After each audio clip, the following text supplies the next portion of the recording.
Kelly, Russell Simmons, Bill Cosby, Chuck Berry, your father, your husband, your uncle. The way we understand sexual violence in the Black community is wrong, even though we know very well that sexual violence happens. And the research aligns with this knowing.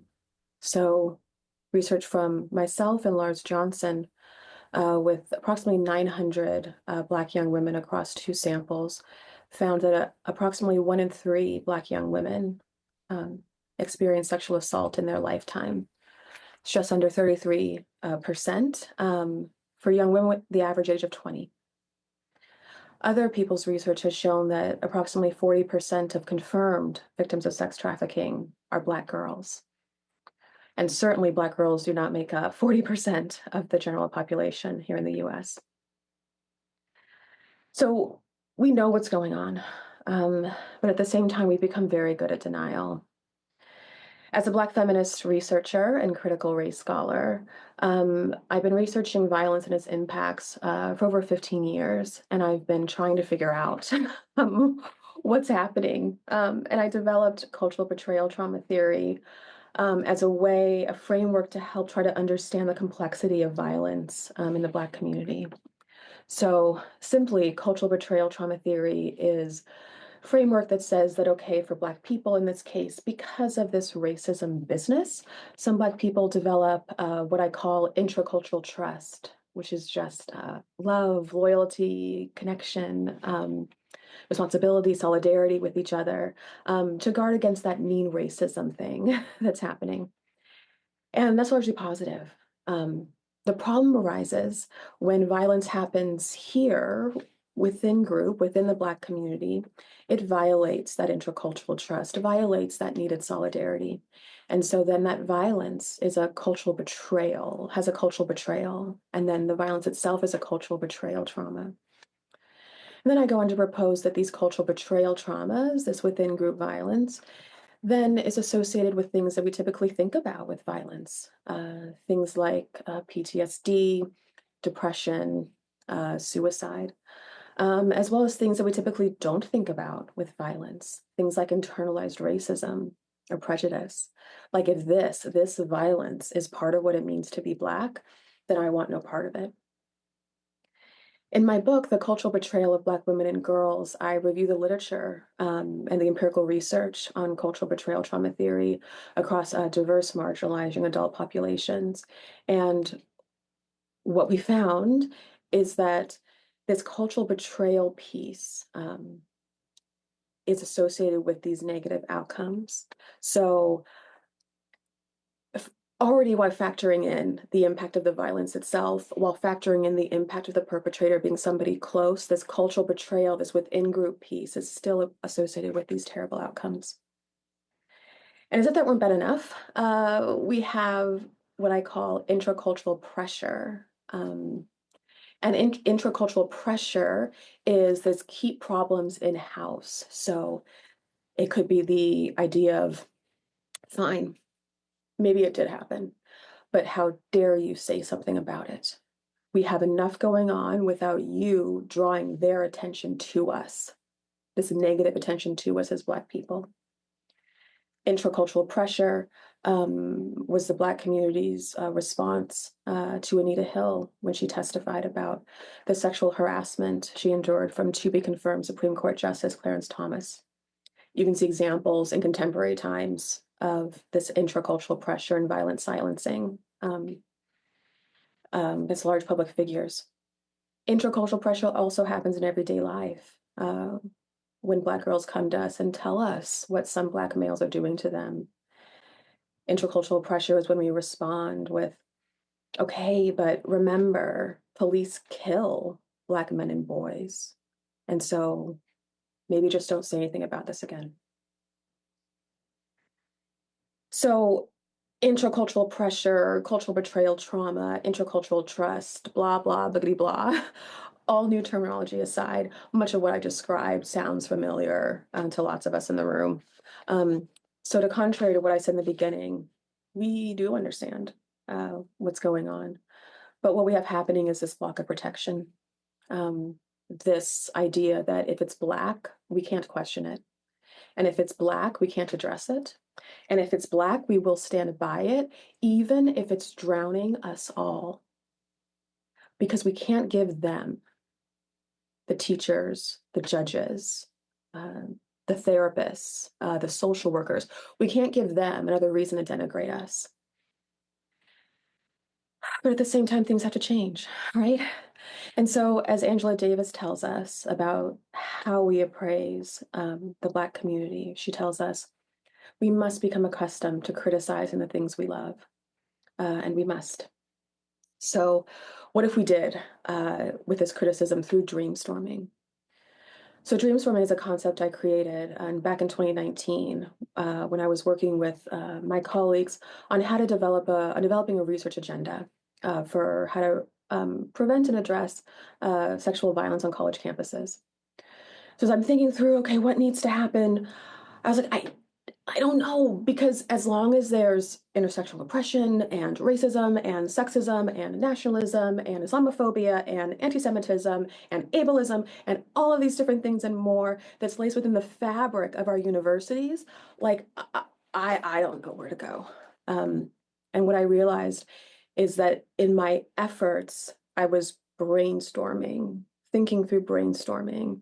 And what I needed to be doing was dreamstorming, was saying, okay, if the world were perfectly equal, if the world were perfectly peaceful, what would that be like?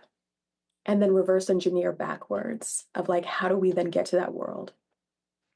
So in the cultural betrayal of Black women and girls, here I wrote an entire chapter called Institutional Courage to Change the World that includes a hands-on clinic of the systems level change of dreamstorming, what a dreamstorming world could be like, what our dreamstorming process could be like. And in there I have an example regarding campus sexual violence, but a fictionalized example with Professor Black Man, who sexually harasses his Black female graduate students. And so in dreamstorming, I start with, what if there was no racism? And so if there's no racism, then Professor Blackman is not responding to this onslaught of degradation, discursive violence, oppression, all of this racist stuff, by taking power through then sexually harassing his Black female graduate students. There's no racism, so there's no response to racism. If there's no racism, then we're also thinking about how Professor Blackman is not underrepresented in his field. And there's no racism. And so as we're thinking about this reverse engineering of like, okay, if we're not the dreamstormed world yet of no sexual harassment, we're not there yet, but if we reverse engineer back, if there isn't racism and there isn't going to be any intercultural pressure, keep problems in house. It's not going to be that added layer of harm on Black female graduate students. And there's not going to be this differential treatment where you have Professor White Man who's sexually harassing undergrads, living scot-free, and then you have Professor Black Man being held accountable, but because and through racist tropes of Black men being sexually aggressive and sexually violent. Beautiful dreamstorming. So what is our call then here? In social work, we're really fortunate because we have these gorgeous ethical principles of social justice, service, dignity and worth of the person. We have this mandate in social work of linking the micro and the macro, the individual and the societal. And so we're really primed in our field to understand what I'm talking about how this Black male perpetrated sexual violence against Black women and girls, this cultural betrayal trauma, how this is so much more than just interpersonal harm, right? Linking the local level dyad and more of violence with the context of racism and other inequalities. And we know in social work that change needs to happen at the macro level, the societal level, the larger systems level. So we need changes to laws and changes to policy and changes to policing and change to the judicial system and to healthcare and to mental health care and education, right? All of these things.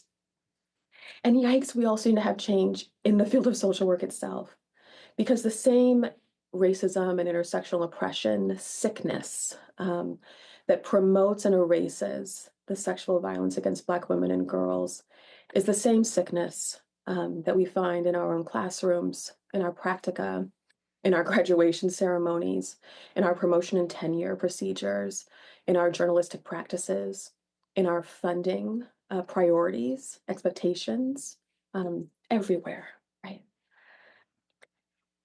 And so we have to make that change in social work. And we're primed to be able to make that change. Given all the expertise we have here for policy change and for systems level change, we could use that expertise to make these other changes as well. And we have to have the audacity to dreamstorm here.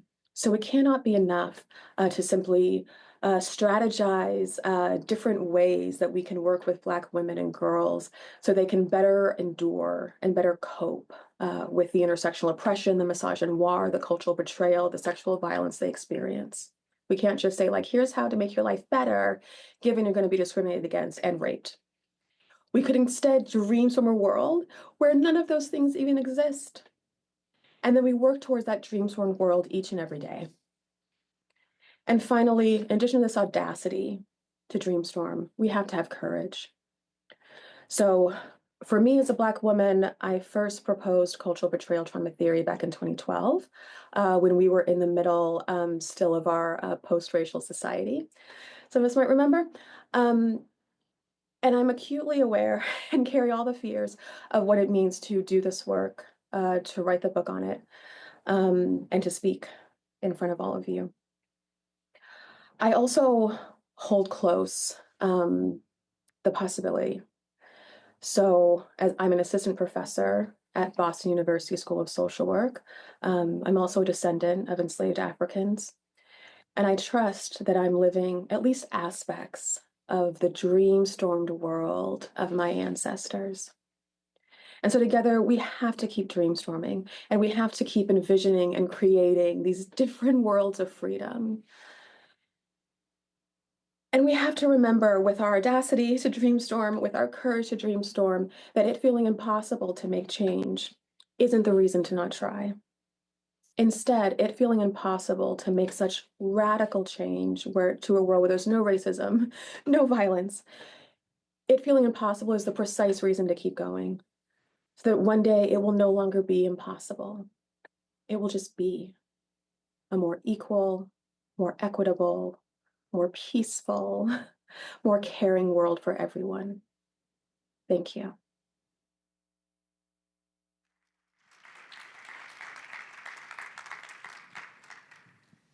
I think Jennifer's here. Is she here? I'm here. Hey, hi. We still get to ask you another question. I hope everything's going great with your book signing. Is it? It's good. It's finished and I raced up to my hotel. Okay, good. Thanks for being in two places at once. Thank you. One of the goals, of this session is to create a pipeline for disseminating work and scientific ideas beyond the research community. And that's obviously something you're passionate about because you're doing that in a number of ways. So I wonder if you could just tell us a little about how you hope to share the work that you did for this session and the video afterward. Yeah, so it's going on my website, which is jmgomez.org. More directly, it's going to community orgs like EROC, End Rape on Campus, Set the Expectation, We Are Better Together, the National Organization of Sisters of Color Ending Sexual Assault. So getting it to community organizations and saying like, here it is, like, how can I be helpful? How can this work be helpful? And how can I support you in what you're doing? And I think lastly, I'm an educator. And so I'm envisioning teaching students how to do a talk like this. I've been doing public scholarship for 10 years. But have never been formally educated. So it was great for me to have the brief and brilliant sessions of learning like how to do this. And I imagine I teach an advanced trauma seminar now.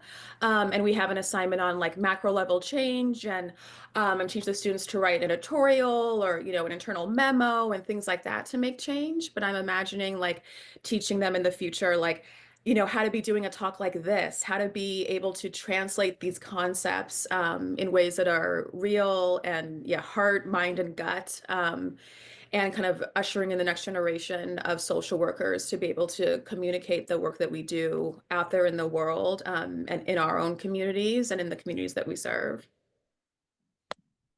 Thank you. We're so grateful for you for being here and sharing with us. Let's give her one more round of applause. Thank you so much, Joanna.